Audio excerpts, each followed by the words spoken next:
আমার বিবিকে, আমার স্ত্রীকে আমি যেই পোশাক তাকে ক্রয় করে দিব, তার চাহিদা পূরণ করে দিব, সেই পোশাকটা অবশ্যই যেন শরীয়ত সম্মতভাবে হয়, শরীয়তগতভাবে যেন হয়।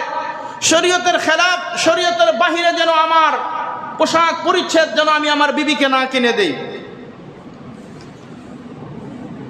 আমার বিবি যদিও বলে আমার ঢিলে ঢালা কাপড় পরতে আমি অভ্যস্ত না, আমি এগুলো পছন্দ করি না, তখন স্ত্রীকে এই কথা বলতে হবে, আমি স্বামী হিসাবে আমার কাছে তোমার অধিকার, তোমার হক হলো শরীয়ত সম্মতভাবে তোমাকে পোশাক পরিচ্ছদ তোমাকে পরানো। তুমি টাইট ফিট জামা কাপড় পরিধান করতে পারবে না, তুমি বাহিরে বের হলে বেপরদায় বের হতে পারবে না। স্ত্রী যদি প্যান্ট শার্ট গেঞ্জি এগুলো যদি বলে আমাকে এগুলো ক্রয় করে দাও, স্ত্রীকে তখন বলতে হবে যে না, শরীয়ত এটা সমর্থন করে না, সুতরাং তোমাকে আমি এই ধরনের পোশাক পরিচ্ছদ আমি তোমাকে ক্রয় করে দিতে পারবো না। তাহলে একজন স্বামীর নিকট তার প্রিয়তমা স্ত্রী পঞ্চম নম্বর যে হক, যে অধিকার পাবে সেটা হলো সাজসজ্জা, পোশাক পরিচ্ছদ। একজন স্বামীর দায়িত্ব এবং কর্তব্য হলো তার স্ত্রীর সাজসজ্জা, পোশাক পরিচ্ছদের ব্যবস্থা করা।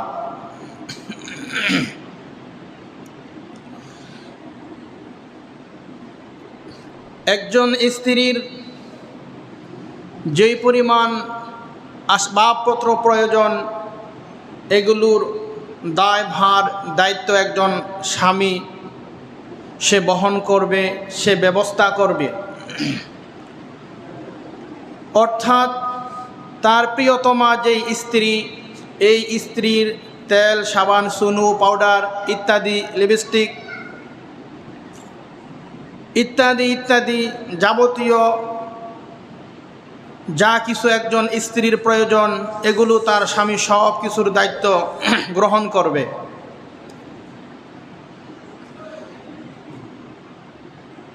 কোরআনে কারিমের সূরা তলাক এর 7 নম্বর আয়াতে কারিমায় আল্লাহ রাব্বুল আলামিন একথা ঘোষণা করেন, লিয়ুনফিক যু সাআতিম মিন সাআতিহি,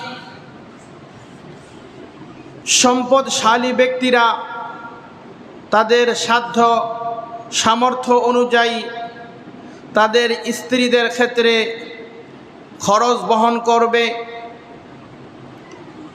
ওমান কুদির আলাইহি রিজকুহু ফালইউনফিক মিম্মা আতাহুল্লাহ, আর যাদের আয় স্বল্প, যাদের আয় সীমিত, জীবন উপকরণ যাদের সীমিত, তারা আল্লাহ তাআলা যা দিয়েছেন সেই প্রাপ্ত রিজিক থেকে তারা তাদের স্ত্রীদের ভরণ পোষণ, খাদ্য, বস্ত্র, বাসস্থান এগুলোর ব্যবস্থা তারা করবে। এই বিষয়ে আমাদেরকে অবশ্যই লক্ষ্য রাখতে হবে। স্বামী যেমন দায়িত্বশীল, স্ত্রীও তেমন সতর্কতা অবলম্বন করবে। স্বামী তার সকল কিছুর ব্যবস্থা করবে, তার উদ্দেশ্য এই নয় আমি ভোগ বিলাসিতার জীবন যাপন করার জন্য স্বামীর উপরে আমি আমার অনেক কিছু তার কাঁধে চাপিয়ে দিলাম, যেইগুলো আমার প্রয়োজন ওইগুলো আমি দাবি করতেছি, যেইগুলো আমার প্রয়োজন নেই বলে এমন কিছু বিষয় সেগুলো আমরা দাবি করতেছি, যেগুলো একজন স্বামী হিসাবে তার অনেক কষ্ট হয়ে যাবে। কোরআনে কারিমে আল্লাহ রাব্বুল আলামিন কথা জানিয়ে দিয়েছেন, সম্পদশালী স্বামীরা তাদের সম্পদ অনুযায়ী স্ত্রীর মনের কামনা বাসনা মনের চাহিদা আসবাবপত্র ক্রয় করে দিবে। আর যারা মধ্যবিত্ত রয়েছে বা স্বল্প আয়ের মানুষ, বলে তাদেরকে এত বল প্রয়োগ করা যাবে না, চাপ প্রয়োগ করা যাবে না। রাসূল করিম সাল্লাল্লাহু আলাইহি ওয়াসাল্লাম হাদিসে পাকের মধ্যে ঘোষণা করেছেন, ওয়া আরদু বিমা কাসামাল্লাহু লাকা তাকুন আগনান নাস। আল্লাহর পয়গম্বর জনাবি মুহাম্মদুর রাসূলুল্লাহ সাল্লাল্লাহু আলাইহি ওয়াসাল্লাম আমাদেরকে কথা স্পষ্ট ভাষায় জানিয়ে দিয়েছেন, হে দুনিয়ার মানুষ, আল্লাহ রাব্বুল আলামিন তোমাদেরকে যা দিয়েছেন তোমরা যদি তাই নিয়ে সন্তুষ্ট থাকো তাহলে পৃথিবীর সবচেয়ে বড় ধনী তোমরা হয়ে যাইবা। সুবহানাল্লাহ। মা বোনদেরকে লক্ষ্য করে বলবো, আমরা যদি একটু আল্লাহ রাসূলের বিবিদের দিকে একটু তাকিয়ে দেখি তাহলে হয়তো আমাদের জন্য অনেক সহজ হবে। আম্মা আয়েশা রাদিয়াল্লাহু তাআলা আনহা তিনি বলতেছেন, আল হালাল সুম্মাল হালাল সুম্মাল হালাল, দুইটি মাসে তিনটি চাঁদের উদয় আমরা দেখেছি, দুইটি মাসে তিনটি চাঁদের উদয় আমরা দেখেছি। বললো এই মতো অবস্থায় মুহাম্মাদের বাসগৃহে একদিনও চুলা জ্বলে নাই। কেমন জীবন যাপন করেছেন। আম্মা আয়েশা রাদিয়াল্লাহু তাআলা আনহার বোনের ছেলে উরওয়া বলতেছে, মা কানা ইয়াঈশুকুম, আম্মা জান তাহলে কিসে আপনাদেরকে জীবন বাঁচাইতো, কি খেয়ে আপনারা জীবন যাপন করতেন?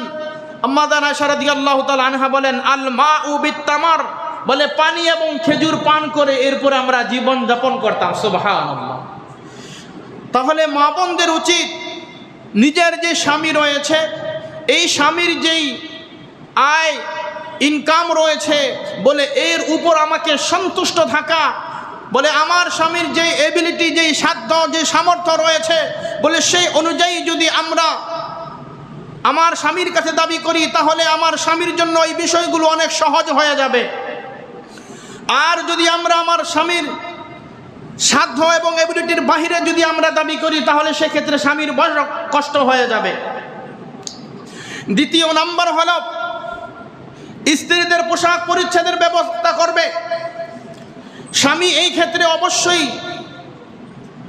লক্ষ্য রাখবে, আমার প্রাণপ্রিয় স্ত্রীকে আমি যেই পোশাক পরিচ্ছদ আমি তাকে কিনে দিচ্ছি সেই পোশাক পরিচ্ছদগুলো শরীয়ত সম্মত কিনা।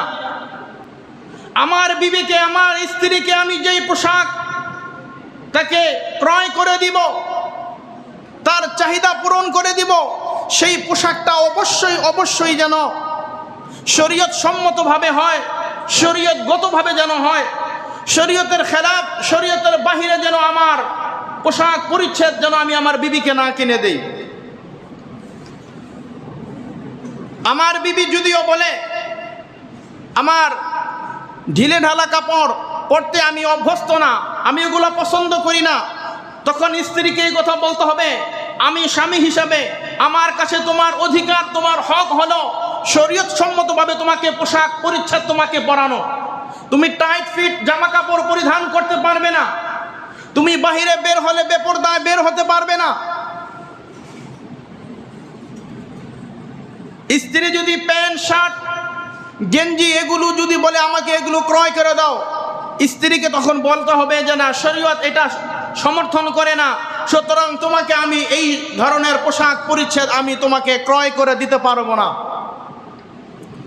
তাহলে একজন স্বামীর নিকট একজন স্ত্রীর পঞ্চম নম্বর যে হক, যে অধিকার, সেটা হলো স্ত্রীর সাজ সজ্জা আসবাবপত্র ক্রয় করে দিবে, পোশাক পরিচ্ছদ দিবে, ভরণ পোষণের ব্যবস্থা করবে, কিন্তু সেটা শরীয়ত সম্মত হবে, শরীয়ত বহির্গত হতে পারবে না।